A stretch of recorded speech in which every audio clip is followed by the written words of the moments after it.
ప్రజాపాలనలో భాగంగా గౌరవ ముఖ్యమంత్రి రేవంత్ రెడ్డి గారు ప్రతి పల్లెలో ప్రతి పంచాయతీలో గ్రామ సభలు ఏర్పాటు చేసి దానికి డివిజన్ స్థాయి అధికారులను అంటే ఆర్టీఓ స్థాయి అధికారులను మన వాసు చంద్ర గారు ఇక్కడికి రావడం జరిగింది. అదేవిధంగా మన డిస్ట్రిక్ట్ పంచాయత్ ఆఫీసర్ గారు జయసుధ గారు కూడా ఇక్కడ స్పెషల్ ఆఫీసర్గా ఈ కార్యక్రమ నిర్వహణ చేస్తున్నారు. మన తహసీల్దార్ గారు భరత్ ఇక్కడే మన పూడూరు తహసీల్దార్ గారు ఉన్నారు. మన ఎండిఓ పాండు గారు ఉన్నారు. ఇదంతా కూడా ఒక నీతివంతమైన స్వచ్ఛమైనటువంటి పాలన అందియాలన్న ఉద్దేశంతో కాంగ్రెస్ ప్రభుత్వం ప్రతి గ్రామ పంచాయతీలో కూడా మనం ఎన్నికలకు ముందు ఏదైతే 6 గ్యారెంటీలు ఇచ్చినామో ఆ 6 గ్యారెంటీలను అమలు చేస్తామని చెప్పి మనం ఏదైతే చెప్పినామో ఆ మాట ప్రకారం మీరందరూ కూడా చూస్తున్నారు. మనం దశల వారీగా 6 గ్యారెంటీలను అమలు చేస్తున్నాం. ఎందుకంటే మీకు అందరికీ బాగా తెలుసు 7,25,000 కోట్ల రూపాయల అప్పుతో కూడినటువంటి తెలంగాణ రాష్ట్రాన్ని గత ప్రభుత్వం మనకిచ్చింది వారసత్వంగా. మనం 16,000 కోట్ల రూపాయల సర్ప్లస్ బడ్జెట్తో కూడుకున్నటువంటి తెలంగాణ రాష్ట్రాన్ని అప్పుడు సోనియా గాంధీ గారు ఇవ్వడం జరిగింది. అయినప్పటికీ కూడా ఎక్కడికి కూడా వెనక్కి తిరగకుండా ఇచ్చిన మాట నిలబెట్టుకోవాలని ఇక్కడ ఉన్నటువంటి ప్రజాప్రతినిధులు అందరూ కూడా ఈరోజు నేను గతంలో ఉన్న ప్రజాప్రతినిధులు కూడా సర్పంచ్లు కానీ ఎంపీటీసీలు కానీ జడ్పీసీ కానీ single window society chairman Satish Reddy కానీ అందరికీ కూడా మన మాజీ చైర్మన్ మన రఘునాథ్ రెడ్డి కానీ మన నరసింహారెడ్డి సతీమణి కూడా సర్పంచ్ గౌరీ వీళ్ళందరూ కూడా మన తాజ్ వాళ్ళ సతీమణి కూడా ఇక్కడ ఎంపీటీ సభ్యులు గౌరీ వీళ్ళందరూ కూడా చాలా మంది ఇంకా ముందు కూడా చాలా గ్రామాల నుంచి కూడా ప్రజాప్రతినిధులు అంతా కూడా ఇక్కడికి రావడం జరిగింది. మీకు అందరికీ ఎందుకు నేను పిలిచినంటే ఇక్కడికి ఈ కార్యక్రమం మీ గ్రామాల్లో కూడా ఉంది. ఈ గ్రామాల్లో కూడా ఈ కార్యక్రమం చేయాలన్న ఉద్దేశంతో మన నియోజకవర్గంలోనే మొట్టమొదటి కార్యక్రమం ఇక్కడ పూడూరు కేంద్రంలో తీసుకొని ఆ తర్వాత పరిగి నర్సింగాపూర్ ఈ విధంగా ఇంకా వేరే వేరే ప్లేస్లలో కూడా ప్రోగ్రామ్స్ ప్లాన్ చేసినాం. ఈరోజు దీంతో పాటు కస్తూర్బా గాంధీ పాఠశాల కూడా మన దగ్గర ఫౌండేషన్ కార్యక్రమం కూడా మనం వేసుకోవడం జరుగుతుంది. అది కూడా సుమారు దగ్గర 3,20,00,000 రూపాయలతో ఈ యొక్క నూతన కస్తూర్బా పాఠశాల కూడా ఈరోజు పూడూరు మండల కేంద్రంలోనే మనం ఫౌండేషన్ స్టోర్ కార్యక్రమం కూడా పెట్టుకోవడం జరిగిందన్న విషయాన్ని తెలియజేస్తూ ఈరోజు ముఖ్య కార్యక్రమం ఏంటంటే గతంలో మనం ఎన్నికల హామీ ఇచ్చిన సందర్భంగా మొట్టమొదటి మనం ఏం చేసినామంటే మహిళా సోదరి మళ్ళకు ఇక్కడ మన మాజీ సర్పంచ్ గారు కూడా ఇక్కడే ఉన్నారు. వీళ్ళందరూ కూడా యాదమ్మ గారు కూడా ఇక్కడే ఉన్నారు. వార్డు సభ్యులు అందరూ కూడా ఇక్కడ ఉన్నారు. మహిళలందరూ కూడా మనం ఆర్టీసీ బస్సులో ఉచిత ప్రయాణం కల్పిస్తామని చెప్పిన మాట ప్రకారం ఏ మహిళ అయినా సరే హైదరాబాద్ పోవాలన్నా యాదగిరిగుట్ట పోవాలన్నా ఇంకా జోగులాంబ పోవాలన్నా ఎక్కడికి పోవాలన్నా సరే ₹1 కూడా లేకుండా ఆధార్ కార్డు చూపిస్తే చాలు ఆర్టీసీ బస్సులో ప్రయాణం ఉచితం. ప్రభుత్వం రాగానే మేము అసెంబ్లీ నుంచే స్టార్ట్ చేసినాం. అసెంబ్లీలో ప్రమాణ స్వీకారం చేసినాం. అసెంబ్లీకే బస్సులు తెప్పించి ఆన్నే టెంకాయ కొట్టి ఈ కార్యక్రమాన్ని మేము ప్రారంభించడం జరిగింది. నాకు మొన్న మన బస్ డిపో మేనేజర్ కరుణశ్రీ ఒక లెటర్ ఇచ్చింది. మన పరిగి డిపో నుంచి 29 కోట్ల రూపాయల ప్రయాణాలు మహిళలు ఉచితంగా ప్రయాణం చేయడం జరిగిందని తను చెప్పడం జరిగింది. ఒక పరిగి డిపో నుంచి 29 కోట్ల రూపాయలంటే మన తెలంగాణ రాష్ట్ర వ్యాప్తంగా 1,000 కోట్ల రూపాయల ప్రయాణాలు మహిళలు ఉచితంగా చేస్తున్నారు. చాలా మంది నాకు చెప్తున్నారు మా బిడ్డలకు ఏమైనా ఇంట్లో జున్ను వస్తే కూడా తీసుకుపోయి ఇచ్చేస్తున్నాం మా బిడ్డలకు అని చెప్పి హాస్టల్లకు అని కూడా తల్లులు చెప్తున్నారు. అంటే ఇట్లా ప్రభుత్వం ఏంటంటే వాళ్ళ బిడ్డలు చూసుకుంటే హాస్టల్లో చదువుకునే వాళ్ళకు కూడా మహిళల్ని పంపించే విధంగా వాళ్ళ బిడ్డలు ఎట్లా చదువుకుంటారు ఏం కథ అడిగి పరామర్శించి కూడా వస్తున్నారు మహిళా తల్లులు. ఈ విధంగా ఈ యొక్క మహాలక్ష్మి పథకంలో భాగంగా మన మహిళలకు ఆర్టీసీ బస్సులో ఉచిత ప్రయాణం అనేది కల్పించడం జరిగింది. అదే విధంగా ఆ కార్యక్రమం తర్వాత మీకు అందరికీ తెలుసు మనం ఇంటికి కరెంటు తెలంగాణ రాష్ట్ర వ్యాప్తంగా పేద ప్రజలు ఎంతమంది 200 యూనిట్ల లోపల కరెంటు కలుస్తున్నారో వాళ్ళందరూ కూడా ఇంటికి కరెంటు దేశంలో ఎక్కడ లేని విధంగా మన తెలంగాణ రాష్ట్రంలో ఉచిత విద్యుత్తు ఇంటింటికి ఇవ్వడం అనేది మనం చూస్తున్నాం. మీరు ఎవరు ఇంటికి కరెంట్ బిల్ కడతలేరు కదమ్మా? చూసినావా తల్లి చెప్తుంది. ఏం పేరమ్మా నీ పేరు? అనంతమ్మ పెద్దమ్మ పేరు అనంతమ్మ చెప్తుంది ఏంటంటే ఇంటికి కరెంట్ బిల్ కడతాయని చెప్తుంది. ఇది అక్షర సత్యం. ఎక్కడ కూడా మహిళలు కానీ ఎవరైనా సరే చెప్తున్నదంటే ఇంటికి కరెంట్ బిల్ కట్టలేము.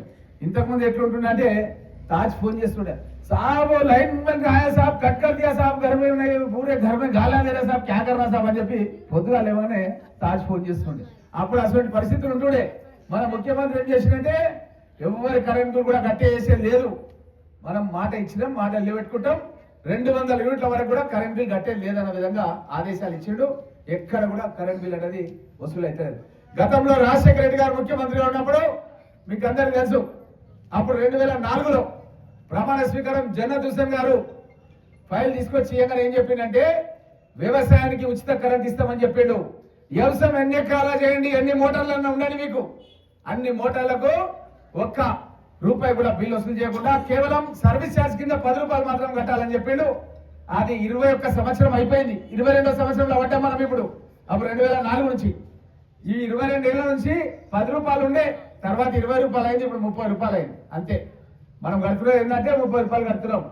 అది నిజంగా కనుక కరెంట్ బిల్ కట్టింటే మన నరసింహారెడ్డికి వ్యవసాయం ఎక్కువ ఉంది. దగ్గర నేను అనుకుంటే 10 లక్షల రూపాయల బిల్ అవుతుండే, అంతే కదా. 10 లక్షల రూపాయల బిల్ అవుతుండే బిల్ కట్టింటే 22 ఏళ్ళ.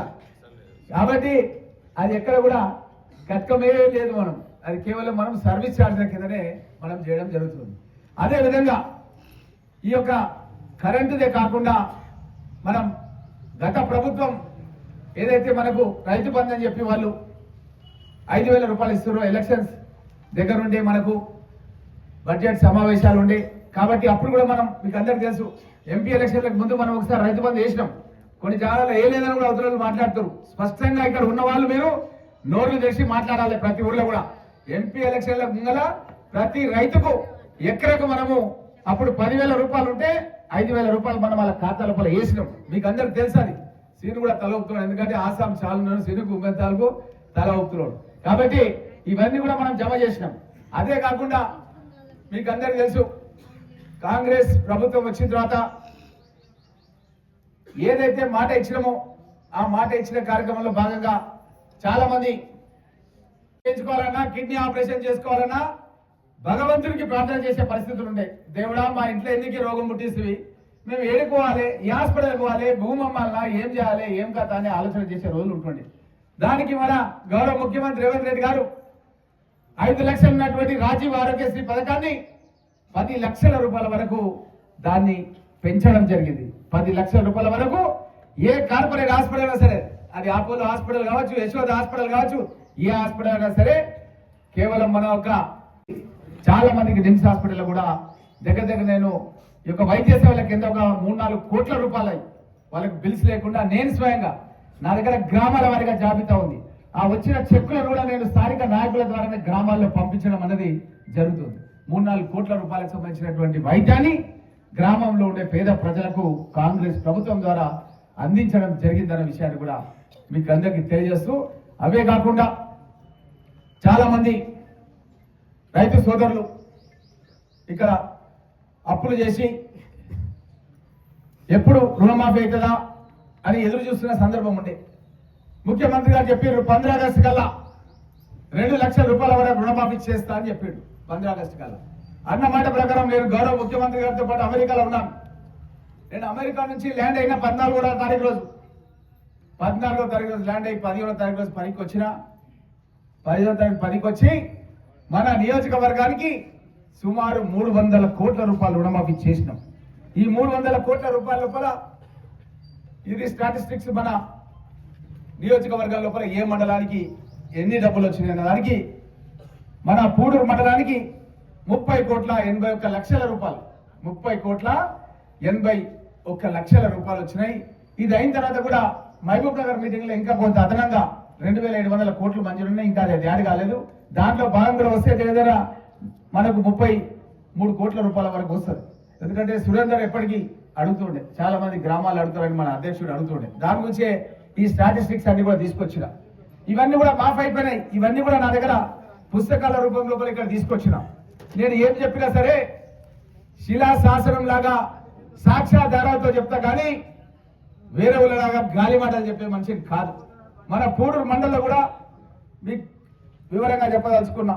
కావలి అరుణకు 1,95,000 రూపాయలు మనకు ఆల్రెడీ మంజూరు అయిపోయింది, అది ఆల్రెడీ వాళ్ళ అకౌంట్లో కూడా పడ్డది. అదేవిధంగా పట్లోళ్ళ రఘువర్ధన్ రెడ్డి 1,90,000.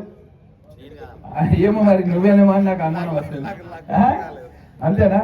అయితే ఇంకా అదేవిధంగా మనకు పట్లోళ్ళ రాఘవేందర్ రెడ్డి రఘువర్ధన్ రెడ్డి 1,90,000 రూపాయలు. ఇంకొక రఘుండా అది అట్లేనా? ఓకే ఓకే, ఎందుకంటే ఆయన దగ్గర అకౌంట్స్ ఉంటాయి కదా, వస్తాయి. అదే అదే ఎవరికైనా సరే మీ పాలనకి వచ్చినాయి కదా, మందే కాదు కదా, అంతే కదా. అది అది అదే కాకుండా ఇంకా సతీష్ కుమార్ అతనికి కూడా మనకు 1,88,000 రూపాయలు.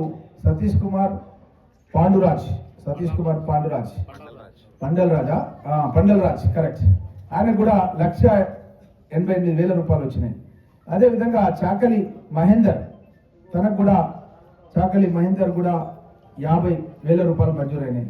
అదేవిధంగా రాకంచెర్ల ఎల్లమ్మ అంటే 1,84,000 రూపాయలు వాళ్ళకు ఆల్రెడీ రుణమాఫీ అయింది. ఏం పెద్ద మన ఊరికే ఇలాంటి వీడియో వచ్చారా అంతేనా?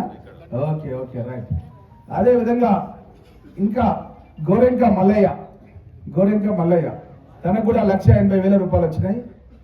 ఇంకా శ్రీనివాస్ రెడ్డి పట్లోళ్ళ 1,80,000 రూపాయలు వచ్చినాయి. అదేవిధంగా గోరెంక పండయ్య 1,78,000 రూపాయలు. ఎవరమ్మా ఉండాలన్న తాజ్ ఉన్నాడా? చేయకుండా వచ్చినాయి. ఏంటంటే చెప్తలేరమ్మా, చెప్పలేమో ఒక 5 మందో సాంకేతిక కారణాల వల్ల రాలే. అవి కూడా వస్తాయి. 2 లక్షల లోపల రూపాయలు ఉన్నాయి. కొన్ని నెంబర్లు తప్పుపడ్డాయి, బ్యాంక్ ఖాతా నెంబర్లు తప్పుపడ్డాయి. మొత్తం 38 లక్షల మందికి రాష్ట్ర వ్యాప్తంగా ఇస్తున్నప్పుడు మన నియోజకవర్గానికే దగ్గర 35,000 మందికి మంజూరైనప్పుడు ఒక నియోజకవర్గం స్థాయిలో 500, 1000, 2,000 పొరపాట్లు ఉంటాయి. అంత మాత్రం చేత ఏమవుతుందంటే తేలు ఘర్షణ లాగానే ఇక లొల్లి పెడుతుడు మీటింగ్ కాళ్ళకి వస్తే. ఈ చదివినిపిస్తేనేమో ఇప్పుడు చేతులు చెప్తున్నాం. కాబట్టి నేను చెప్తున్నా ఏంటంటే ఎవరికైతే వచ్చిందో మీరు ఊర్లలో ఏం చేయాలంటే కమ్సే ఛాయ్ తాగుతాను ఇంటర్పై అందరూ కూర్చోబెట్టి నాకు 2 లక్షల రుణమాఫీ అయింది, 1,50,000 అయింది, ముఖ్యమంత్రిగా చేశారు, కాంగ్రెస్ ప్రభుత్వం చేసిందని జర అవతలకి యువతలకి ఏమంటున్నా వాళ్ళకు కూడా ఇప్పిస్తాం మనం ఇంకా పథకాలు. ఎందుకంటే మన గవర్నమెంట్ స్కీమ్స్ అన్ని కూడా ఏమున్నాయంటే పార్టీలకు అతీతంగా అందరికీ కూడా ఇవ్వాలని చెప్పి గౌరవ ముఖ్యమంత్రి రేవంత్ రెడ్డి గారు నిర్ణయం తీసుకున్నారు. ఎందుకంటే దళిత బంధువుల కొంతమందికి ఇస్తామనుకో వాళ్ళ ఓట్లు వేసిన వాళ్ళు కూడా మళ్ళీ ఓటేయాలి. కాబట్టి మన ప్రభుత్వం ఏం నిర్ణయం తీసుకుందంటే పార్టీలకు అతీతంగా పేదవాళ్ళని గుర్తించడానికి మనం ఇంటింటికి అధికారులను పంపించి వాళ్ళ యొక్క వివరాలు సేకరించి ఈ రోజు కేవలం మనం రైతు భరోసా పథకం కింద మన పరిగి నియోజకవర్గానికి 90 కోట్ల రూపాయలు 26 తారీఖు 26 జనవరి గణతంత్ర దినోత్సవం సందర్భంగా ముఖ్యమంత్రి గారు కానుకగా మన పరిగి నియోజకవర్గానికి 90 కోట్ల రూపాయలు కేవలం ఒక పథకం కిందనే మన నియోజకవర్గానికి ఇవ్వబోతుందన్న విషయాన్ని కూడా మీకు అందరు కూడా తెలియజేస్తూ, ఈ విధంగా చాలా పెద్ద లిస్ట్ ఉంది మీ ఊరిది. దగ్గర 4-5 పేజీలు ఉందన్నమాట పూడూరు మండలం మీద. కాబట్టి మీకు పూడూరులో కొద్దిగా ఐడియా వచ్చేసింది. అదేవిధంగా రైతు భరోసా పూడూరు నియోజకవర్గానికి 39,000 ఎకరాలు రైతు భరోసా కింద ఉంది. వాళ్ళకు 12,000 చొప్పున ఇప్పుడు మనం 6,000 ఇస్తున్నాం. మళ్ళీ ఇంకో పంట వేసినప్పుడు మళ్ళీ ఒక 6,000 ఇస్తాం. ఇప్పుడు 24 కోట్ల రూపాయలు రావడం జరుగుతుంది. మనకు 26 జనవరికి కేవలం మన పూడూరు మండలికి 24 కోట్ల రూపాయలు జమ అవుతుందన్న విషయాన్ని తెలియజేస్తూ, ఈ 24 కోట్లు వచ్చిన వాళ్ళకు మళ్ళీ ఇంకొక పంట వేసిన కల్లా మళ్ళీ 24 కోట్లు వచ్చి 48 కోట్లు వచ్చినట్టు లెక్క. అంటే మనకి ఈ రోజు ఒక పేమెంట్ పడుతుంది, మళ్ళీ ఒక పేమెంట్ పడుతుంది, గ్యారంటీ పడుతుంది. మీరు ఎవరికైనా మాట ఇవ్వచ్చు. ఎందుకంటే ఇక్కడ మన వాళ్ళు ఫర్టిలైజర్ దుకాణం వాళ్ళు కూడా ఇక్కడ ఉన్నారు. మన సీన్ ఎప్పటికీ కల్పిస్తుంటారు వాళ్ళ ఊళ్ళో దుకాణం పోయి వాళ్ళు ఉంటే మనం ఉత్తరగా తీసుకోవచ్చు. పక్క ఆ రోజు పడుతుంది, ఎక్కడ వేయలేదు, ఆ పైసలు మళ్ళీ పడతాయి. కాబట్టి మన రైతులందరికీ భరోసా ఇవ్వాలి, మళ్ళా పంటకు కూడా భరోసా ఇవ్వాలనే ఉద్దేశంతోనే ఈ యొక్క రైతు భరోసా పథకాన్ని మన కాంగ్రెస్ ప్రభుత్వం తీసుకున్నదన్న విషయాన్ని తెలియజేస్తూ, అదేవిధంగా మరి రైతుల సంగతి బాగానే ఉంది. కానీ మా యాదవ్ ఏమంటుందంటే మా వాళ్ళు చాలా మంది ఉన్నారు దళితులు, మరి వాళ్ళేమో కూలి నాలు చేసుకొని బతుకుతారు, వాళ్ళు ఎట్లా సారు అంటుంది. వాళ్ళ గురించి కూడా రేవంత్ రెడ్డి గారు ఆలోచన చేసి ఎవరైతే కూలి చేసుకొని భూమి లేని నిరుపేదలు ఉంటారో వాళ్ళందరికీ కూడా సాయం చేయాలనే ఉద్దేశంతో వాళ్ళందరికీ కూడా 12,000 రూపాయలు ఏడాది.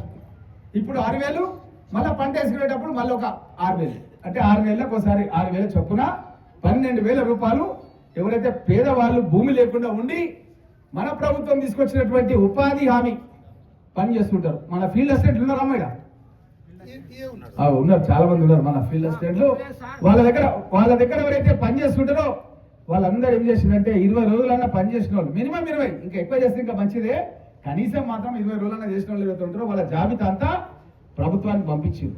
వాళ్ళని సెలెక్ట్ చేశారు. ఎందుకంటే గరీబులకి కూడా చూడాలి కదా, భూమి ఉన్న వాళ్ళ గురించి, అవసరం ఉన్న వాళ్ళ గురించి చూస్తే సరే, మరి భూమి లేని వాళ్ళ సంగతి ఎట్లా అని చెప్పి వాళ్ళ గురించి కూడా రేవంత్ రెడ్డి గారు ఆలోచన చేసి వాళ్ళకు కూడా 12,000 రూపాయలు ఇచ్చేటట్టు మంచి పథకాన్ని తీసుకున్నాడు. దాంట్లో భాగంగా కూడా మన మండలానికి దగ్గర ఈ యొక్క రైతు ఆత్మీయ భరోసా కింద మన గ్రామానికే 69 మంది సెలెక్ట్ అయ్యారు. మన పూడూరు గ్రామానికే 69 మంది సెలెక్ట్ అయ్యారు. అదే కాకుండా చాలా మంది మీకు తెలుసు ఈ యొక్క రేషన్ కార్డ్స్ లేవని చెప్పి చాలా మంది బాధపడుతుంటారు. ఆ రేషన్ కార్డ్స్ విషయంలో కూడా కొంతమందికి పిల్లలు అవుతుంటారు. పిల్లలు అయినప్పుడు ఏంటంటే కుటుంబ సభ్యులు పెరుగుతుంటారు. పెళ్ళి అయి కోడలు వస్తుంది, కొత్త కోడలు వస్తుంది ఇంటికి. కోడలు వచ్చిన తర్వాత కొడుకో బిడ్డలు కొడతారు. వాళ్ళందరికీ కూడా యాడ్ చేయాలి. ఎందుకంటే ఈ సన్న బియ్యం ఇవ్వబోతున్నాం మనం ఉగాది పండుగ నుంచి. సన్న బియ్యం ఉగాది పండుగ నుంచి మనం ఇవ్వబోతున్నాం. కాబట్టి దాని గురించి కూడా మన కాంగ్రెస్ ప్రభుత్వం ఆలోచన చేసి మన కొత్తగా దగ్గర ఇప్పుడు 166 కొత్త కార్డ్స్ మన మండలం లోపల మన మండలం, ఇది మండలం గ్రామం 375 ఏది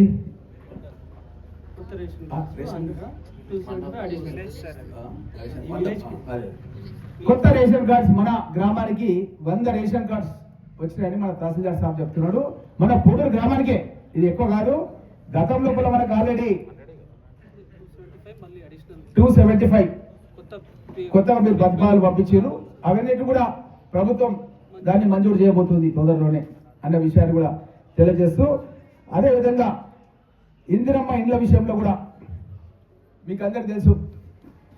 ఇందిరమ్మ ఇండ్లు గతం లోపల కాంగ్రెస్ ప్రభుత్వం ఉన్నప్పుడు నేను మన పరిగి నియోజకవర్గానికి రికార్డు స్థాయిలో, మీరు పక్క నియోజకవర్గాల్లో మీరు సిట్టాలు ఉంటారు, మీరు ఒక్కసారి అడగండి మీ నియోజకవర్గంలో ఎన్ని వచ్చినాయి, మీ గ్రామంలో ఎన్ని వచ్చినాయని ఉంటుంది. మన పరిగి నియోజకవర్గాన్ని నేను పల్లెలో ఇట్లాంటి మీటింగ్లు పెట్టి ఇక్కడ ఉన్నటువంటి నాయకులందరూ కూడా అప్లికేషన్లు ప్రింట్ చేసి ఇచ్చిన. గ్రామ సభ లోపల అప్పుడు రచ్చబండి అంటుంటే మనం ఆ రచ్చబండి లోపల దరఖాస్తు చేయాలి. నేనే అప్లికేషన్లు ప్రింట్ చేసి వాళ్ళకి ఇచ్చి ఆ అప్లికేషన్ల ద్వారా వాళ్ళకి చదువు వస్తే వాళ్ళ సంతకం, చదువు రాకపోతే వేలిముద్రలు కూడా సేకరించి అప్పుడు వచ్చే మన ఎండిఓలు అధికారులతో నేను అప్లికేషన్ సబ్మిట్ చేయించి అక్కడ ఉన్నతాధికారులు మంత్రులతో మాట్లాడి ప్రత్యేకంగా 42,000 ఇండ్లు మన పరిగి నియోజకవర్గాన్ని శాంక్షన్ చేసిన. దాంట్లో భాగంగా ఒక్కొక్క ఊరికి మన పూడూరుకు దగ్గర ఇండ్లు అప్పుడే 200 పైన ఇల్లు అప్పుడు మంజూరు కావడం జరిగింది. ఈ విధంగా మనం అప్పుడు ఇల్లు కట్టుకుంటూ పోతుంటే ఇప్పుడు పరిస్థితులు ఏంటంటే గత ప్రభుత్వం లోపల మన పూడూరులో కాదు, పరిగిలో కాదు, ఏదో కూడా ఒక్క ఇల్లు కూడా గృహప్రవేశం కాలే. ఏదో కొద్దిగా కట్టినట్టు చేసిరు, అవి అట్లే పెండింగ్ పడేసిరు అంతే. వికారాబాద్ జిల్లాలోనే ఒక్క ఇల్లు కూడా మనం గత ప్రభుత్వం లోపల డబల్ బెడ్రూమ్ అనేది కట్టాలి. మీకు అందరికి తెలుసు. అప్పుడు ఏం మాట్లాడింది కేసీఆర్ అన్నది మీకు తెలుసు. అల్లుడు వస్తే ఏదో వండాలి, కాలు చాపితే గోడకు తగులుతుంది, ఇవన్నీ చెప్పింది కదా. మనం చూసినాం, టీవీలో చూసినాం, మా అనంతమ్మ పెద్దమ్మ చూసింది అవుతుంది. ఇవన్నీ కూడా చెప్పిండప్పుడు ముఖ్యమంత్రి. ఇట్లా ఆ రోజు కాలయాపన చేసుకుంటా కబుర్లు చెప్పుకుంటా నడిపించింది అప్పటి ప్రభుత్వం. మనం అట్లా కాదు. ఎస్సీ ఎస్టీలు అయితే 6 లక్షలు, మా రాములు ఇక్కడ చూస్తుండ్రు ఎస్సీ ఎస్టీలు అనగానే, ఎస్సీ ఎస్టీలు అయితే 6 లక్షలు, మన బీసీలు అయితే శ్రీను అందరికి చెప్పాలి 5 లక్షలు, ఇంకెవరైనా సరే 5 లక్షల రూపాయలు మనం వాళ్ళకి ఇచ్చినట్టు పథకాన్ని తయారు చేసినాం. తయారు చేసినాక 3,500 ఇల్లు ప్రతి నియోజకవర్గానికి గౌరవ ముఖ్యమంత్రి గారు ఇచ్చాడు. మన పరిగి నియోజకవర్గానికి కూడా 3,500 ఇల్లు ఇచ్చాడు. ఇప్పుడు చూస్తుండగా ఏమైపోయిందంటే ఏడాది గడిచిపోయింది. వచ్చే నెల ఫిబ్రవరి అయిపోతే, ఫిబ్రవరి 28 తారీఖే ఉంది, 28 తారీఖు అయిపోతే మార్చిలో పడితే మళ్ళీ బడ్జెట్ సమావేశాలు ఉన్నాయి మాకు. మళ్ళీ 3,500 ఇల్లు వస్తాయి మాకు. 7,000 ఇల్లు నా దగ్గర ఉన్నాయి, 7,000 ఇల్లు ఉన్నాయి. వడ్డించేటోడే మనోడు పక్కన ముఖ్యమంత్రి. ఎవరు? మన ముఖ్యమంత్రి రేవంత్ రెడ్డి గారు. పెద్దమ్మ ఎవరు అనంతా మనం ఎవరికి ఇల్లు కావాలన్నా ఇళ్ళ లిస్టు తయారు చేసారు. గతం లోపల మనం అప్పుడు అప్లికేషన్లు తీసుకున్నాం, మీకు అందరి తెలుసు. ఇట్లనే మీటింగ్ పెట్టి అప్లికేషన్ పెట్టిన వాళ్ళ జాబితా మొత్తం కూడా అధికారులు తీసుకొచ్చారు. అప్లికేషన్లు ఎవరైతే పెట్టలేదో వాళ్ళకు కూడా మళ్ళీ అప్లికేషన్ కూడా పెట్టుకోవడానికి అవకాశం ఇచ్చినాం. ఫారాలు కూడా తయారు చేసి ఇచ్చారు అధికారులు చాలా మంచిగా. అప్పుడు నేను ప్రింట్ చేపిస్తుంటే, కానీ ఇప్పుడు ప్రింట్ చేయాల్సిన అవసరం లేదు. మన రేవంత్ రెడ్డి గారి ప్రభుత్వం ప్రింట్ చేసిన ఫామ్స్ కూడా ఇక్కడికి పంపించి, ఎంటీ ఫామ్స్ ఇక్కడ కౌంటర్ ఏర్పాటు చేసి, ఎవరికైతే రాలేదంటారో మీరు ఇక్కడ స్థానిక నాయకులు మీ గ్రామాల లోపల కూడా కౌంటర్ పెట్టాలి. మీరు కూర్చోవాలి కౌంటర్ కాడ కూర్చొని, ఎవరైనా పాపం పేదవాళ్ళు వచ్చి నాకు ఇల్లు లేదు, నాకు కష్టాల్లో ఉన్నాను, భర్త చనిపోయిండు, విడోగా ఉన్నాను, అక్కడ తల్లిగారి ఇంట్లో కూడా ఇబ్బందికరంగా ఉంది, ఇక్కడ భర్త ఇంటి కాడ కూడా ఇబ్బందికరంగా ఉందని చాలా మంది మహిళలు మన గ్రామాల్లో కూడా చెప్తుంటారు. మనం మొట్టమొదట వాళ్ళకి ఆశ్రయం కల్పించాలన్న ఉద్దేశంతో మన ప్రభుత్వం, కాంగ్రెస్ ప్రభుత్వం వాళ్ళకి ఇండ్లు కేటాయించే లోపల ప్రిఫరెన్స్ ఇస్తున్నాం. అట్లనే ఎస్సీలకు, ఎస్టీలకు, బీసీలకు, మైనార్టీలకు కూడా ఒక రిజర్వేషన్ కోటా పెట్టి వాళ్ళకు కూడా ఇండ్లు ఇస్తున్నాం.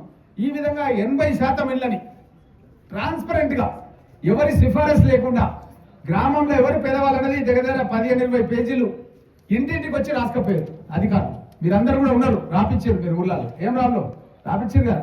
రాపించినప్పుడు వాళ్ళు అన్ని వివరాలు తీసుకున్నారు.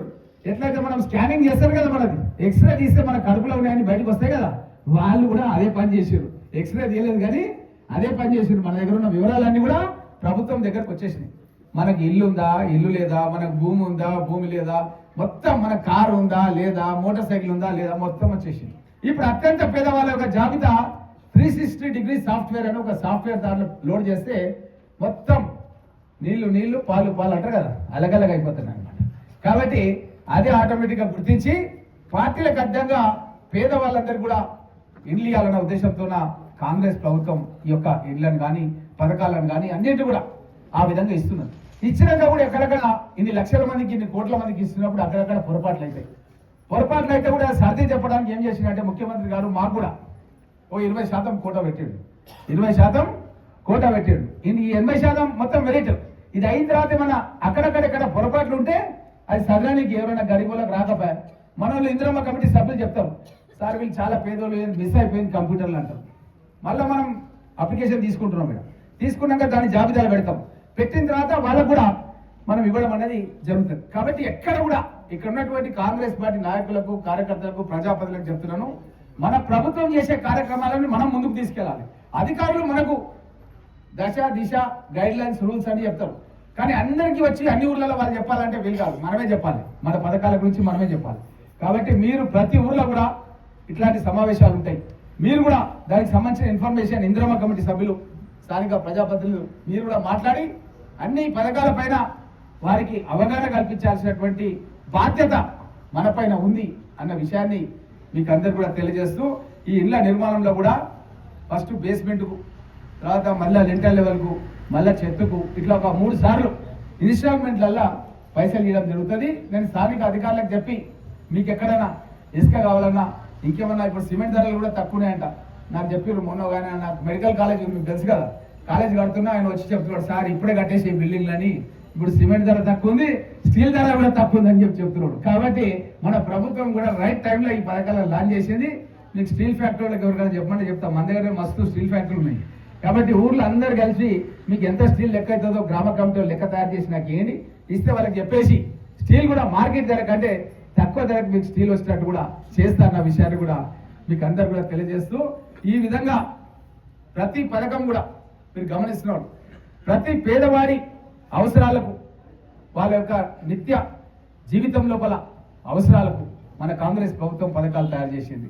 గ్యాస్ సిలిండర్లు కూడా మీకు తెలుసు, 500 రూపాయలకే గ్యాస్ సిలిండర్ ఇచ్చి వాళ్ళ ఖాతా లోపల 500 రూపాయలు జమ చేయడం జరుగుతుంది. ఈ విధంగా ఇవన్నీ కూడా పథకాలను తీసుకొని మీరు గ్రామాల లోపల ఎవరైతే ప్రజలు వాళ్ళకు అవసరాలు ఉంటాయో వాళ్ళందరినీ కూడా మీరు గుర్తించి వాళ్ళ యొక్క దరఖాస్తులు ఒకవేళ గతంలో పెట్టుంటే మళ్ళీ పెట్టాల్సిన అవసరం లేదు. ఎందుకంటే ఆర్టీఓ గారు, తహసీల్దార్ గారు, ఎండిఓ గారు, మన స్పెషల్ ఆఫీసర్ వీళ్ళంతా కూడా కంప్యూటరైజ్ చేసేసారు. మీరు గతంలో ఇచ్చిన అప్లికేషన్స్ ఏదైతే ఉన్నానో అన్ని కూడా కంప్యూటర్లు ఎక్కించారు. మీరు మళ్ళీ దరఖాస్తు చేయాల్సిన అవసరం లేదు. ఎవరైతే ఇక్కడ లిస్టులో లేవో ప్రతి గ్రామంలో లిస్టు పెడుతున్నాం. గతంలో ఎవరెవరు అప్లికేషన్ పెట్టినో లిస్టు ఉంది. ఇది లిస్టు మాత్రమే. కొంతమంది ఏం పొరపాటు పడుతున్నారంటే సూపర్ చిక్ అని 5% చేస్తున్నారు. అంటే విద్యా వాలంటీర్లు, కొంతమంది కాంట్రాక్ట్ వాళ్ళని కూడా పంపించారు గ్రామాలకు. వాళ్ళు ఏం చేశారంటే టిక్కులు పెట్టేది ఉండే, వాళ్ళు ఏం చేశారంటే కొద్దిగా 900 టిక్కులు పెట్టారు. వాళ్ళకి కొద్దిగా అనుభవం తక్కువ ఉండి టిక్కులు కూడా పెట్టడంలో 900 పెడితే ఏమైందంటే కొన్ని పొరపాట్లు అక్కడక్కడ జరిగినాయి. అయితే అందు గురించి అది మళ్ళీ ప్రభుత్వం ఏం చేసిందంటే సూపర్ చెక్ అని 5%, ఉదాహరణకు 100 మందికి ఈ ఊర్లో ఇళ్ళకి అప్లై చేస్తే ఒక 5 ఇళ్ళు చెక్ చేసినామని చెప్పింది 5%. పబ్లిక్ ఏమనుకుంటారంటే అమ్మో ఈ 5 ఇళ్ళే ఇస్తారేమో మనకు 90 మందికి ఇయ్యరేమో అని వాళ్ళు అనుకుంటారు. అట్లా కాదు. ఇప్పుడు ఒక్క ఇల్లు కూడా ఇంకా మనం రిలీజ్ చేయలేదు, ఎవరికి కూడా ఒక్క ఇల్లు కూడా ఇంతవరకు ఇవ్వలేదు. మనం ఇవ్వబోతున్నాం 26 తారీఖు తర్వాత ఇవ్వబోతున్నాం. ఇవ్వడానికి ఏం చేస్తున్నామంటే గ్రామ సభ లోపల లిస్టు చదివి దరఖాస్తు చేసినటువంటి వివరాలు చదివినిపించారు అధికారులు, ఇంకా చదివినిపిస్తారు వివరాలు లేకుంటే దరఖాస్తు తీసుకుంటారు, అది కూడా యాడ్ చేస్తారు, దాంట్లో చేసి ప్రభుత్వానికి పంపిస్తారు. ప్రభుత్వంలో ఎవరు? ముఖ్యమంత్రి గారు, మంత్రులు, మేము శాసనసభ్యులు కూర్చొని ఎవరికి ఏ విధంగా అప్లికేషన్స్ ఉన్నాయో అన్ని కూడా దాన్ని శాంక్షన్ చేపించి అందరికీ కూడా గతంలోనే 42,000 ఇల్లు రికార్డు స్థాయిలో తీసుకొచ్చిన. అప్పుడు మీకు అందరికీ తెలుసు బండెల్ చెర్ల, ఇప్పపల్లి అని 2 ఊర్లు ఉన్నాయి కుల్కచర్ల. అక్కడ 2 ఊర్లకు ఒక్కొక్క ఇంటికి 1000 ఇళ్ళు, అవి పెద్ద గ్రామాలు, అవి 1000 ఇళ్ళు మంజూరైనాయి. అక్కడ 1000 ఇళ్ళు మంజూరైతే కేసీఆర్కి డౌట్ వచ్చింది, ఏంది ఇది ఇంతగానో ఇల్లు ఇక్కడ ఎట్లా వచ్చినాయి అని ఎంక్వైరీ, సిఐడి ఎంక్వైరీ ఇచ్చారు. సిఐడి పోలీసులు వచ్చారు.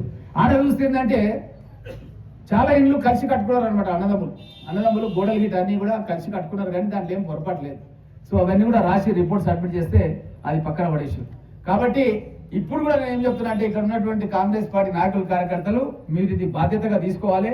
తీసుకొని ప్రతి ఇంట్లో మీరు ఈ లిస్టు తీసుకొని, ప్రతి ఊర్లో లిస్టు ఉంది, తీసుకొని ఇంటింటికి పోయి ఇంకెవరిదైనా పేరు మిస్ అయితే కూడా ఇంకో దరఖాస్తు పెట్టించి ఆ యొక్క వివరాలలో పెట్టి నా దగ్గర తీసుకొచ్చి పలానా వాళ్ళకి కావాలి ఇల్లు అవసరం ఉందని చెప్తే తప్పకుండా నేను స్పెషల్ లిస్ట్లో కూడా మీ పేరు తప్పకుండా యాడ్ అయ్యే విధంగా నేను కృషి చేసి మీ అందరు కూడా శాంక్షన్స్ వచ్చే విధంగా కృషి చేస్తానన్న విషయాన్ని మీకు అందరు కూడా తెలియజేస్తూ, ఈ రోజు నాకు చాలా గ్రామాలు, చాలా మండలాలు కూడా ఇవ్వాల్సి ఉంది. మనం ఇది అయిన తర్వాత ఒక పాఠశాల సంబంధించినటువంటి కస్తూర్బా పాఠశాల అంటే మీకు తెలుసు, ఎక్కడైతే డ్రాప్ అవుట్స్ ఉంటారో అంటే ఆడపిల్లలు పాఠశాలకు పోతూ మధ్యలో కొద్ది కారణాల వల్ల వాళ్ళ తల్లిదండ్రుల మరణమో ఇంకో కారణమో ఉండి వాళ్ళు చదువు మానేద్దన్న ఉద్దేశంతో అప్పటి కాంగ్రెస్ ప్రభుత్వం కస్తూర్బా గాంధీ పాఠశాలలు ఇంటర్మీడియట్ వరకు ప్రతి మండలంలో కూడా ఏర్పాటు చేసినాయి. దాంట్లో భాగంగా మన మండల కేంద్రంలో కూడా, కోటూరు మండల కేంద్రంలో కూడా ఈ కస్తూర్బా పాఠశాలను 3,20,00,000 రూపాయలతో మనం ఈ రోజే దానికి సంబంధించిన పనులు ప్రారంభిస్తున్నాం. ఈ కార్యక్రమం మీరు కొనసాగించండి. అక్కడ కూడా ఆ కార్యక్రమం చేసి మేము ఇంకా పక్క మండలాలకు వెళ్తామన్న విషయాన్ని తెలియజేస్తూ, ఈ కార్యక్రమాన్ని విజయవంతం చేయడానికి పల్లె నుంచి వచ్చినటువంటి కాంగ్రెస్ పార్టీ నాయకులకు, ప్రజాప్రతినిధులకు, పత్రికా మిత్రులకు, అధికారులకు అందరూ కూడా ధన్యవాదాలు తెలియజేస్తూ, ఈ కార్యక్రమాన్ని మనమంతా కూడా చాలా జాగ్రత్తగా, నిదానంగా, ఎలాంటి గొడవలకు తావులేకుండా, ఎవరికి ఎలాంటి ప్రశ్నకైనా సమాధానం చెప్పి వాళ్ళందరూ కూడా అన్ని విధాలా మనం ప్రభుత్వం ఇవ్వడానికి సిద్ధంగా ఉంది. కాబట్టి మనం ఎవరైనా వచ్చి అడిగితే కూడా అప్లికేషన్ ఇవ్వమని చెప్పాలి. అక్కడ ఉండే అధికారులు కూడా ఎక్నాలజ్మెంట్ కూడా ఇస్తారు మీకు తీసుకున్నట్టు. కాబట్టి నెక్స్ట్ లిస్ట్లో కూడా మా ఇందిరమ్మ కమిటీ సభ్యులు కోరిక మేరకు అవి యాడ్ చేపిస్తాం, అవి శాంక్షన్ చేపిస్తాం.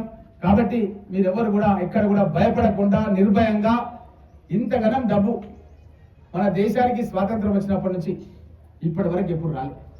దగ్గర ఈ రోజు కాంగ్రెస్ ప్రభుత్వం ప్రకటించినటువంటి పథకాల యొక్క విలువ తెలంగాణ రాష్ట్ర వ్యాప్తంగా 45,000 కోట్లు. ఈ 45,000 కోట్లలో ఇందిరమ్మ ఇండ్లు ఉన్నాయి, రేషన్ కార్డులు ఉన్నాయి, రైతు భరోసా ఉంది. ఇవి కాకుండా ఇన్స్టెంట్ డైరెక్ట్ ట్రాన్స్ఫర్ అకౌంట్లకు అయితే ఉందో అది 10,000 రూపాయలు ఉన్నాయి. 10,000 కోట్ల రూపాయలు డైరెక్ట్ ట్రాన్స్ఫర్ అవుతున్నాయి. మనకు 26 తారీఖు నుంచి మన ఖాతాలో పడుతున్నాయి. తెలంగాణ రాష్ట్ర వ్యాప్తంగా 10,000 కోట్ల రూపాయలు పడుతున్నాయి. మన నియోజకవర్గంలో ఇందిరమ్మ భరోసా రైతులకు సంబంధించిన పథకానికి 90 కోట్లు పడుతున్నాయి. ఇంకా దానికి ఇందిరమ్మ ఆత్మీయ భరోసా ఉన్నది, మళ్ళా కూలీల గురించి. ఇవన్నీ కూడా మనం ఇల్లు కట్టేది ఉన్నది. ఇవన్నీ కూడా కలిస్తే దగ్గర 300 కోట్లకు పడతాయి. ఎందుకంటే 20 ఇల్లు శాంక్షన్ చేస్తేనే 1 కోటి రూపాయలు. 3,500 ఇల్లు ఉన్నాయి నాకు ఇప్పుడు ఏడాదికి. మళ్ళీ ఇంకో నెల తిరగగానే మళ్ళీ 3,500 ఇల్లు వస్తున్నాయి. కాబట్టి మొత్తానికి మన నియోజకవర్గానికి ఒక అదృష్టం అనేది రేవంత్ రెడ్డి గారు ముఖ్యమంత్రి అయిన తర్వాత మనకు ఒక అదృష్టం వరించింది మనకు. కాబట్టి తద్వారా 300 కోట్లు గతంలో రుణమాఫీ అయిందే కాకుండా ఇప్పుడు కూడా ఈ పథకాల మూలంగా దగ్గర 300-400 కోట్లు మళ్ళీ మనకు రాబోతున్నాయి నియోజకవర్గానికి అన్న విషయం తెలియజేస్తూ, అదేవిధంగా మీకు అందరూ తెలుసు మన పరిగి నుంచి వికారాబాద్ వరకు 4 లైన్ల రహదారి శాంక్షన్ చేసినాం. పరిగి నుంచి వికారాబాద్ వరకు 4 లైన్ల రహదారి టెండర్స్ కూడా పిలిచినాం. 120 కోట్ల రూపాయలతో టెండర్ పిలిచినాం. అదేవిధంగా పరిగి నుంచి షాద్నగర్ వరకు 4 లైన్ల రహదారి, దానికి కూడా టెండర్లు పిలవడం జరిగింది. ఎందుకంటే ఈ ఉమెన్ తల్లులంతా తుర్కెన్గిపల్లికి వెళ్ళి అట్లా ఆ రూట్లో పోతుంటారు, లాల్పాడు రూట్లో. ఇక్కడ నుంచి ఏమో గూడుపల్లికి వెళ్ళి ఈ రూట్లో పోతుంటారు. కాబట్టి ఇక్కడ వాళ్ళకు కూడా బెనిఫిట్ అవుతుంది ఈ రోడ్డు, అక్కడ వాళ్ళకు కూడా బెనిఫిట్ అవుతుంది. ఒక్కొక్క రోడ్డుకు 120 కోట్ల రూపాయలతో మనం ఇంతవరకు పరిగెళ్ళము. 4 లైన్ల రోడ్డు ఎక్కడ చూడలే.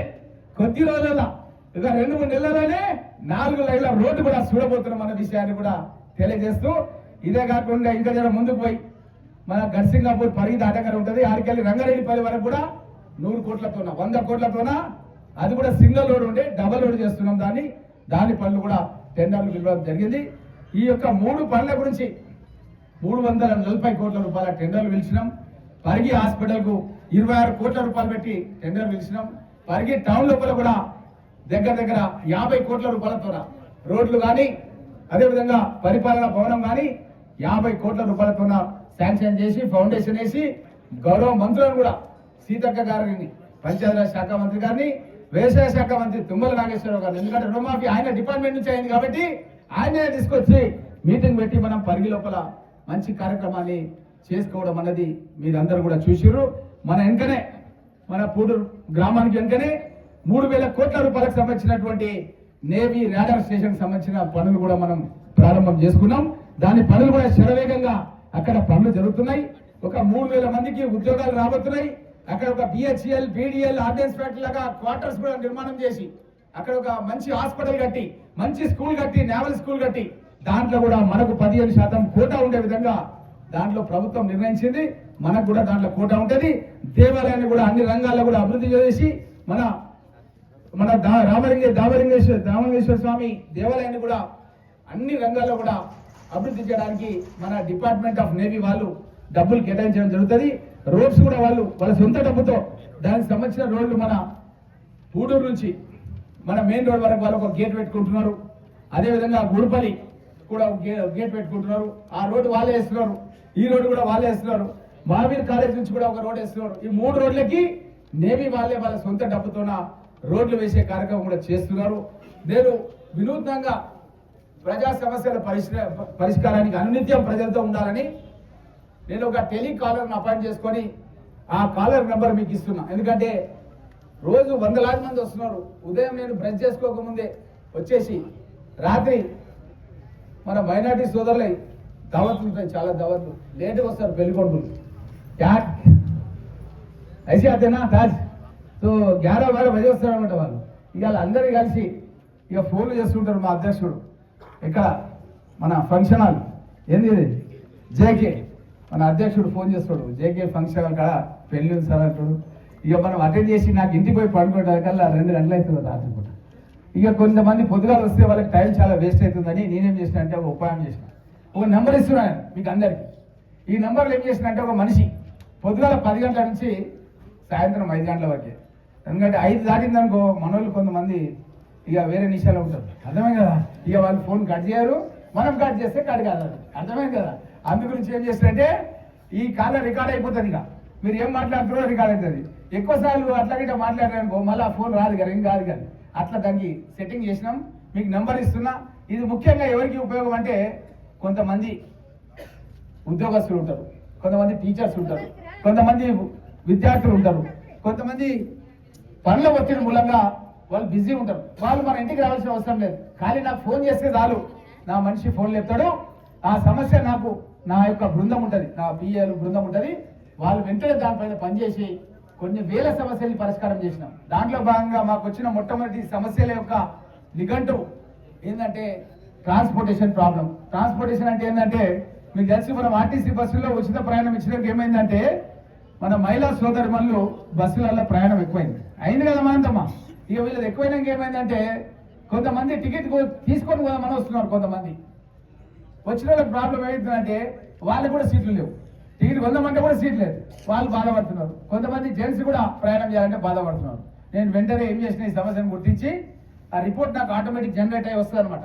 ఆ రిపోర్ట్ చూసుకొని పొన్నా లక్ష్మయ్య గారు రవాణా శాఖ మంత్రి, మన పొన్నం ప్రభాకర్ గారు రవాణా శాఖ మంత్రి, ఆయన దగ్గర పోయి నాకు బస్సులు కావాలని అడిగి కొట్లాడి 18 బస్సులు శాంక్షన్ చేయించుకున్నాం. ఆ 18 బస్సులలో 5 బస్సులు ఇచ్చిండు మొట్టమొదటి మనకు. 5 బస్సులు ఇస్తే 5 బస్సులు పెట్టి స్టార్ట్ చేసిన. మీరు చూసారు కదా పరిగా ప్రతి మండలానికి ఒక బస్సు వేసి గ్రామాల నుంచి మన నిజాంపేటపల్లి అనంతరెడ్డి సాబ్ ఊకే గొడవ చేస్తుండే బస్సు కావాలని వాళ్ళకు కూడా మనం బస్సు వేయడం జరిగింది. ఆ విధంగా బస్సులు వేసినాం. అదేవిధంగా నెక్స్ట్ మనకు వచ్చింది ఏంటంటే శానిటేషన్.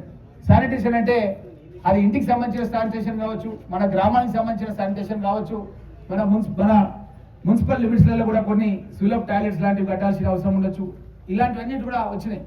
అయితే ఈ మధ్య కాలంలో ఈ శానిటేషన్ పైన కూడా దృష్టి సారించాలని నిర్ణయించి ప్రభుత్వం దృష్టికి కలెక్టర్ గారి దృష్టి తీసుకొచ్చి ఎక్కడెక్కడైతే అవసరం ఉన్నాయో శానిటేషన్ సంబంధించిన డంప్ యార్డ్స్ కానీ నిర్మాణం కానీ దీని మీద కూడా ప్రత్యేక శ్రద్ధ. ఎందుకంటే నేను ఈ మధ్య కొన్ని తాండాలలో పోతే చెప్తున్నారు ఏంటంటే చాలా దోమలు వచ్చి కలుస్తున్నాయి, శానిటేషన్ కరెక్ట్గా క్లీన్ అయితే లేదు అన్నది విషయం నా దృష్టికి చెప్తే ముఖ్యమంత్రి గారి దృష్టికి తీసుకెళ్ళాం. ముఖ్యమంత్రి గారు గ్రామ పంచాయతీలో పనిచేసేటోళ్లకు గ్రీన్ ఛానల్ లాగా ఎట్లయితే మన జయసుధ గారు మన డిస్ట్రిక్ట్ పంచాయతీ ఆఫీసర్ గారి జీతాలు వస్తాయో మన గ్రామ పంచాయతీలో పనిచేసే కార్మికులకు కూడా డైరెక్ట్ ఫస్ట్ రోజే జీతాలు వచ్చినట్టుగా ముఖ్యమంత్రి గారు ఆదేశాలు ఇచ్చారు. కాబట్టి ఇక ఇబ్బంది ఉండదు ఇక మనకి. ఎందుకంటే వాళ్ళకు జర పైసలు ఇస్తేనే పనిచేస్తారు, లేకపోతే వాళ్ళు పనిచేసేదే పాపం చాలా కష్టపడి పేదవాళ్ళు పనిచేస్తుంటారు. అట్లాంటి వాళ్ళకి జీతాలు కూడా లేకుంటే వాళ్ళ దగ్గర అంత గట్టిగా పనిచేస్తలేరు. కాబట్టి వాళ్ళకు జీతాలు ఇచ్చే విధంగా నిర్ణయం చేసినాం. గత ప్రభుత్వం లోపల వాళ్ళకు జీతాలు కూడా సమం చేయకూరి మనం గ్రీన్ ఛానల్ ద్వారా ప్రతి నెల ఫస్ట్ రోజు వచ్చే విధంగా నిర్ణయం తీసుకోవడం జరిగింది. అదేవిధంగా నెక్స్ట్ ఏంటంటే కరెంటు సమస్యలు వచ్చినాయి నా దృష్టికి. కరెంటు సమస్యలు ఏంటంటే చాలా మందికి వాళ్ళు కరెంటు ట్రాన్స్ఫార్మర్ గురించి దరఖాస్తు చేసుకుంటే ఏం చేస్తున్నారంటే రఘు పటేల్ గట్టిగా అడిగితే రఘు పటేల్కి ఇస్తున్నారు, అదేవిధంగా ఇంకెవరైనా గట్టిగా పోతే వాళ్ళకి ఇస్తలేరు. అందు గురించి ఏం చేస్తున్నారంటే ఒకరు డీడీ కడితే ఇంకోరికి ఇచ్చేస్తున్నారు, ఎవరు గట్టిగా అడిగితే వాళ్ళకి ఇస్తున్నారు, జర మెత్తగా అడిగితే వాళ్ళకి ఇస్తలేరు. కానీ ఇచ్చే మెటీరియల్ ఎవరు తీస్తున్నారు, ఒకరికి తీసి ఇంకోరికి ఇస్తున్నారు అనమాట. వాళ్ళు ఇట్లా చేయొద్దని చెప్పి నేను ఏం చేసినంటే ఈ కరెంట్ అధికారులు అందరూ పిలుచుకొని మీ దగ్గర ఎన్ని పెండింగ్ ఉన్నాయో అన్ని లిస్టులు నాకు ఇవ్వండి. వాళ్ళు అంటారు సార్ నువ్వు చెప్తేనే ఇస్తే నీకు పేరు ఉంటుంది సార్ అంటారు. అరే నాయన నేను చెప్తే కాదు, నువ్వు మొత్తం క్లియర్ చేయి. నేను నీ దగ్గర పెండింగ్ నువ్వు పెండింగ్ పెట్టకు, నువ్వు మొత్తం క్లియర్ చేయి. నీ వల్ల కాకపోతే నేను ముష్రఫ్ అన్నాడు పైన, ముష్రఫ్ అని ఆయన మొత్తం కూడా స్టేట్ హెడ్ మన మహబూబ్నగర్ అని ఆయన ముష్రఫ్ అని.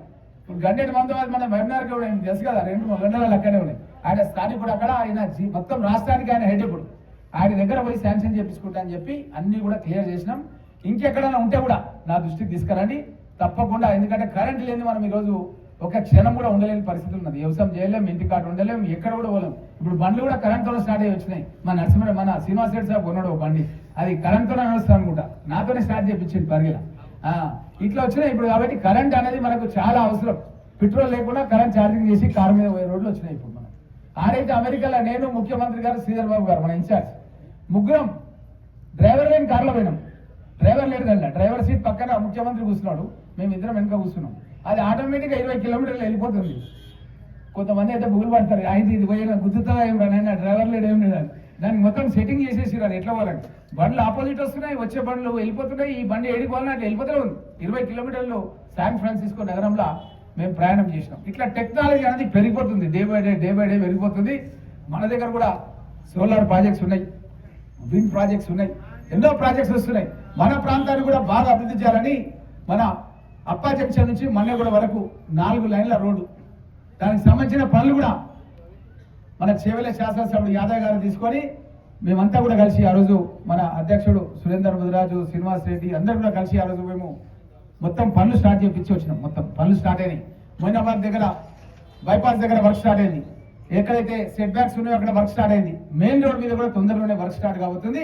1000 కోట్ల రూపాయలతోన మనం అప్పా జంక్షన్ నుంచి మన్నెగూడ వరకు 4 లైన్ల రహదారి పనులు ఒక ఏడాది లోపల పూర్తి చేయడానికి మెగా కన్స్ట్రక్షన్స్ కృష్ణారెడ్డికి సంబంధించిన కంపెనీకి ఆర్డర్ ఇచ్చారు. వాళ్ళు మొత్తం రెడీ చేసుకున్నారు. తొందరలోనే దానికి సంబంధించిన పనులు కూడా పూర్తి చేస్తాం. అదే కాకుండా మీకు అందరికి కూడా తెలుసు, RRR రీజనల్ రింగ్ రోడ్, మా పెంటయ్య, మా సీను వీళ్ళంతా రియల్ ఎస్టేట్ కింగ్స్. వాళ్ళందరూ ఏంటంటే ఏం సార్ మొత్తం రేటు పడిపోయింది, మొత్తం గిరాకులు వస్తలో ఏం వస్తులు అని ఇప్పటికీ బాధపడుతుంటారు. వీళ్ళ గురించి ఏం చేసినంటే ముఖ్యమంత్రి గారికి చెప్పిన ఈ RRR ఏదైతే ఉందో చేవెళ్ళకి వెళ్ళిపోతుంది. వాళ్ళు ఆల్రెడీ చేవెళ్ళ వాళ్ళు బాగా రియల్ ఎస్టేట్ బాగా సంపాదించుకున్నారు. మా వాళ్ళు ఏమో రైతులు ఉన్నారు, ఇంకా చాలా కష్టాలు ఉన్నారు. ఈ రీజనల్ రింగ్ రోడ్ మా పరిగికి తీసుకురావాలని ముఖ్యమంత్రి గారిని అడిగి మన పరిగి మన్నెగూడ నుంచి 2 కిలోమీటర్ల లోపలికి, మన్నెగూడ నుంచి 2 కిలోమీటర్ల లోపలికి మన రోడ్ పరిగి రోడ్ల రీజనల్ రింగ్ రోడ్ అనేది తీసుకొచ్చడానికి ఆల్రెడీ సీఎం గారు ఆదేశాలు ఇచ్చారు. కాబట్టి మనం రీజనల్ రింగ్ రోడ్ కి భాగస్వామ్యం అవుతున్నాం. దగ్గర దగ్గర 20-25 వేల కోట్ల రూపాయల ప్రాజెక్ట్ కి మనం అటాచ్ అయిపోతున్నాం. అటాచ్ అయిపోతే ఇక్కడ నుంచి మనం సంగారెడ్డి పోవాలన్నా, ఇంకా ఇక్కడ నుంచి మనం షాద్నగర్కి పోవాలన్నా, ఇక్కడ మన యాదగిరిగుట్ట పోవాలన్నా, ఇక్కడ పోవాలన్నా మనం ఓవరాల్ ఎట్లుందో ఇప్పుడు రీజనల్ రింగ్ రోడ్ దూరంగా వెళ్ళిపోతాం. ఈ విధంగా దీని లోపల భాగస్వామ్యం చేసినాం. అదేవిధంగా ఈ యొక్క 2 కిలోమీటర్ల నుంచి ఇంకొక 5 కిలోమీటర్ల వరకు HMDA Hyderabad metro development authority కిందకి తీసుకొస్తున్నాం. హెచ్ఎండి అంటే ఇక మన పూడూరు గేట్ మీదకి వెళ్ళి ఇంకా 4 కిలోమీటర్లు పోతే ఆడిపోతాం రోజు మనం ఎవరి వరకు పోతాం ఎంతమంది అంటే గేట్ అంటే రాకంచా దాటామా 4 కిలోమీటర్లు మన గేట్కి వెళ్ళి ఆడి వరకు హెచ్ఎండి వచ్చేస్తుంది. హెచ్ఎండి అంటే ఏంటంటే హైదరాబాద్ మెట్రో డెవలప్మెంట్ అథారిటీ. చాలా ప్రణాళికాబద్ధంగా ఎక్కడ నివాస స్థలాలు ఉండాలి, ఎక్కడ ఫ్యాక్టరీలు ఉండాలి, ఎక్కడ ఏముండాలి మొత్తం వాళ్ళు మాస్టర్ ప్లాన్ తయారు చేస్తారు. ఆ మాస్టర్ ప్లాన్ లో భాగస్వామ్యం మనం కాబోతున్నాం. ఎవరైనా భూమి కొనాలంటే అమెరికా నుంచి హెచ్ఎండిఏలో ఉందా అని కొట్టి చూస్తారు. కంప్యూటర్ కొట్టగానే హెచ్ఎండిఏలో వచ్చేస్తారు. హెచ్ఎండిఏలో మన రాకంచర్ల వరకు చూపించేస్తుంది. చూపించడం కల్లా వాళ్ళు ఆటోమేటిక్ కొనేస్తారు. ఎందుకంటే హెచ్ఎండి అంటే ప్లానింగ్ తో పాటు డెవలప్మెంట్ అవుతుంది. ఇది కాకుండా మన ముఖ్యమంత్రి గారు ఏం చేసినట్టే వికారాబాద్ అర్బన్ డెవలప్మెంట్ అథారిటీ అని మన జిల్లానే చేసేసాడు. ఎందుకంటే గ్రామాలు కూడా అభివృద్ధి చెందాలి, గ్రామాల్లో కూడా ప్రణాళిక ఉండాలని వికారాబాద్ అర్బన్ డెవలప్మెంట్ అథారిటీ అని మొత్తం జిల్లానే చేయడం జరిగింది. ఈ యొక్క అర్బన్ డెవలప్మెంట్ అథారిటీ చేయడం మూలంగా ఏంటంటే కేంద్ర ప్రభుత్వ పథకాలు మనకు ఎక్కువ వస్తాయి. అప్పుడు జయపాల్ రెడ్డి సాబ్ కేంద్ర మంత్రిగా ఉండి మన వికారాబాద్ ను శాటిలైట్ టౌన్షిప్ చేసి మీకు అందరికి తెలుసు. ఎందుకంటే వికారాబాద్ మున్సిపాలిటీ కాబట్టి చేయాలండి. ఆ విధంగా నిధులు తేవాలంటే మనకు వికారాబాద్ అర్బన్ డెవలప్మెంట్ అథారిటీ లోపల గ్రామీణ ప్రాంతాలను కూడా చేయాలని ముఖ్యమంత్రి గారు చేసిండ్రు. దాంట్లో భాగంగా భవిష్యత్తు లోపల ఉద్యోగస్తులు చాలా మంది ఉన్నారు మన దగ్గర, ఉపాధ్యాయులు కానీ వాళ్ళకు కూడా హెచ్ఆర్ఎస్సిసి కూడా అర్బన్ డెవలప్మెంట్ అథారిటీలో ఉండే అవకాశం ఉంటుంది. వాళ్ళు కూడా దానికి సంబంధించిన పిటిషన్ పెట్టుకుంటే ప్రభుత్వం పరిశీలించి వాళ్ళకి హెచ్ఆర్ఎస్సిసి కూడా పెంచే అవకాశం ఉంటుంది అన్న విషయాన్ని కూడా మీకు అందరూ కూడా తెలియజేస్తూ ఈ విధంగా ఒక ప్రణాళికాబద్ధంగా మన గౌరవ ముఖ్యమంత్రి గారు ఎన్నో పథకాలు చేస్తున్నాడు. నాకు అన్నిటికంటే ఇష్టమైన పథకం మీకు అందరికీ తెలుసు. నేను ఒక రైతు బిడ్డగా మన ప్రాంతానికి ఒక సాగునీటి ప్రాజెక్ట్ ఉండాలని ఎట్లయితే నల్లగొండోళ్ళు నాగార్జున సాగర్ పెట్టుకున్నారు మీకు అందరికీ తెలుసు. ఏ ఎస్ఐ నేను అడగండి మీరు ఎక్కడ ఇది సొంతం అంటే ఏమంటారు, నల్గొండ అంటారు. మన మధుసూరి సాబ్ కూడా నల్గొండ అనుకుంటా కాదా? కాదు. చాలా మంది మన ఎక్కడ పోలీస్ డిపార్ట్మెంట్లో చూసినా వాళ్ళు నల్గొండ అంటారు. అంటారా? ఎందుకంటారంటే వాళ్ళకు మంచిగా నీళ్లు ఉన్నాయి, ప్రాజెక్టులు ఉన్నాయి, నాగార్జున సాగర్ ఉంది. వాళ్ళ పిల్లలు మంచిగా చదివిస్తారు అనమాట. చదివించేడా హాస్టల్లో పెడతారు, ఉస్మానియా యూనివర్సిటీ హాస్టల్లో ఉంటారు. ఉండి వాళ్ళు బాగా ప్రిపేర్ అవుతారు. ప్రిపేర్ అయ్యి ఏం చేస్తారంటే మంచి జాబులు వాళ్ళు కొడతారు. మనకేమో ప్రాజెక్టులు లేవు, ఏం లేవు. మన పిల్లలు చదవాలంటే కోచింగ్ పోవాలంటే పైసలు లేవు. కాబట్టి ఉస్మానియా యూనివర్సిటీలో మన వికారాబాద్ జిల్లాలో చాలా తక్కువ ఉంటారు, ఇతర జిల్లాలు నల్గొండలో ఎక్కువ ఉంటారు. ఎందుకంటే సాగునీటి ప్రాజెక్టులు ఉన్నాయి కాబట్టి వాళ్ళకు విద్య యొక్క విలువ వాళ్ళకి తెలుసు. కాబట్టి మనం కూడా ఏంటంటే ఒక సాగునీటి ప్రాజెక్టు మన ప్రాంతానికి రావాలని నేను గతం లోపల ముఖ్యమంత్రి ప్రస్తుత ముఖ్యమంత్రి రేవంత్ రెడ్డి గారు పిసిసి ప్రెసిడెంట్గా ఉంటే మన సైదుపల్లి పక్కనే మీకు అందరికీ తెలుసు, సైదుపల్లి పక్కనే ఒక పెద్ద మీటింగ్ పెట్టించిన. అదేవిధంగా ఉత్తమ్ కుమార్ రెడ్డి గారిని, కోమటిరెడ్డి వెంకటరెడ్డి గారిని, మన బట్టి విక్రమార్క గారు అయితే పాదయాత్ర ఆదిలాబాద్ నుంచి కాలినడక ద్వారా వచ్చి ఆయన కూడా ఒక మీటింగ్ పెట్టినాం. మన అదే జాగా మన సైదుపల్లి దర్గా చాలా మందికి తెలుసు, దర్గా పక్కనే ఆనుకొని ఉంటుంది. అక్కడ ఈ ప్రాజెక్టు నిర్మాణం చేసి మన ప్రాంతానికి అంతా కూడా సాగునీటి ప్రాజెక్టుల ద్వారా నీళ్లు ఇవ్వడానికి అని చెప్పి ఈ యొక్క బడ్జెట్ లోపల నేను మాట తీసుకున్నా. ఈ 2 నెలల ఖచ్చితంగా బడ్జెట్ లోపల ఈ యొక్క కొందుర్గు పరిగి లక్ష్మీదేవిపల్లి, కొందుర్గు ఏమో షాద్నగర్కి వస్తుంది, పరిగి ఏమో మనది, ఈ 2 మధ్య ఇరిగేషన్ ప్రాజెక్ట్ కట్టి మన ప్రాంతాన్ని అంతా కూడా సస్యశ్యామలం చేసే విధంగా ఈ యొక్క బడ్జెట్ సమావేశంలో పెడతామని చెప్పి నాకు ఆల్రెడీ హామీ ఇవ్వడం జరిగింది. శాసనసభ ద్వారా మీకు అందరు కూడా నేను వాట్సాప్ ద్వారా కూడా అది వినిపించడం జరిగింది, పంపించడం జరిగింది. కాబట్టి శాసనసభలో కూడా నేను ఏం చెప్పినంటే నేను చచ్చిపోయినా సరే రామ్మోహన్ రెడ్డి కాలువ అని చెప్పి నా నియోజకవర్గ ప్రజలు యాద్ చేసుకోవాలంటే నాకు ఈ ప్రాజెక్ట్ ఇవ్వాలని చెప్పి నేను శాసనసభలో కూడా చెప్పడం జరిగింది. మీకు అందరికీ నేను చెప్పిన మీ ఇంట్లో ఒక అన్నలాగా తమ్ముళ్ళలాగా మీకు ఏ సమస్య ఉన్నా అర్ధరాత్రి అయినా పరిష్కరించడానికి నేను సిద్ధంగా ఉంటానని చెప్పిన. నాదొక చిన్న మనవి, ఎందుకంటే ఆల్రెడీ ప్రభుత్వం చాలా 7,25,000 కోట్ల అప్పులో ఉంది. కాబట్టి మనం ఈ ఎలక్షన్లు నిలబడి మళ్ళా లక్షల రూపాయలు ఖర్చు పెట్టుకొని మళ్ళీ అప్పుల పాలు కాకుండా మంచి వ్యక్తిని ఎవరైనా చూసుకొని యునానిమస్గా పోటీలు లేకుండా మంచి అభ్యర్థులను రాబోయే స్థానిక సంస్థల ఎన్నికల్లో గెలిపించుకొని మన గ్రామ అభివృద్ధికి మీరందరూ కూడా కృషి చేసి ఈ యొక్క అభివృద్ధి ఫలాలని అందరికీ ఇచ్చే విధంగా కృషి చేయాలని మిమ్మల్ని అందరూ కూడా కోరుకుంటూ, వడ్డించేవాడు మనవాడు ఉన్నాడు. ఎన్ని లడ్డూలు అంటే అన్ని లడ్డూలు నేను పంచడానికి సిద్ధంగా ఉన్నా. కానీ లడ్డూలు వచ్చే టైంకు మీరు కనుక దిక్కులు చూస్తే మాత్రం నేను మాత్రం ఏం చేయలేను అన్న విషయాన్ని మీకు అందరూ కూడా సవినంగా చెప్తున్నా. ఎందుకంటే బంతిలో కూర్చుంటేనే మా అనంతమ్మ పెదమ్మ తెలుసు లడ్డూలు దొరుకుతాయి. ఎందుకంటే మనం పెళ్ళిలో పోతే అట్లే ఉంటుండే కదా అనంతమ్మ పెదమ్మ. మనం బంతిలో కూర్చో కూడా అక్కడికి అది రెడీ పోతామంటే వచ్చాక లడ్డూలు అయిపోయినాయి అంటారు. ఇప్పుడు కూడా అట్లే అవుతుంది. కాబట్టి ఇది సరి అయిన సమయం. దరఖాస్తులు చేపియాలి. లిస్టులో లేకుంటే నేను కూడా ఏం చేయలేను. ఖచ్చితంగా మీరు దరఖాస్తు చేపిస్తేనే నేను ఏమైనా సాయం చేయగలుగుతా. అధికారులకు మీరు ఏం చేయాలంటే వాళ్ళు ఫారాలు కూడా ప్రింట్ చేసి ఇచ్చారు. వాళ్ళతో సంతకం పెట్టియండి. సంతకం పెట్టి రాకపోతే వేలు ముద్ర ఇవన్నీ పెట్టియండి. పెట్టించి ఇప్పియండి. ఆ లిస్టులో ఉంటే తప్పకుండా నేను ఏ విధంగా అయినా సహాయ సహకారం అందించి గ్రామాల లోపల అన్ని పథకాలు అమలేటట్టు చేస్తా అన్న విషయాన్ని మీకు అందరు కూడా తెలియజేస్తూ సెలవు తీసుకుంటాను. టోల్ ఫ్రీ నెంబర్ను మీరందరూ కూడా గ్రామ సమస్యలు ఏమున్నా సరే నా టెలిఫోన్ ఆపరేటర్ 10 to 5 o'clock లేపుతాడు. కాల్ రికార్డ్ చేస్తారు. కాబట్టి మీరు మీ సమస్యను మీరు జాగ్రత్తగా చెప్తే తప్పకుండా మేము దాన్ని పరిష్కరిస్తామన్న విషయాన్ని తెలియజేస్తూ ఆ నెంబర్ని నోట్ చేసుకోవాల్సిందే తెలియజేస్తున్నాం. 79480 58577 58577.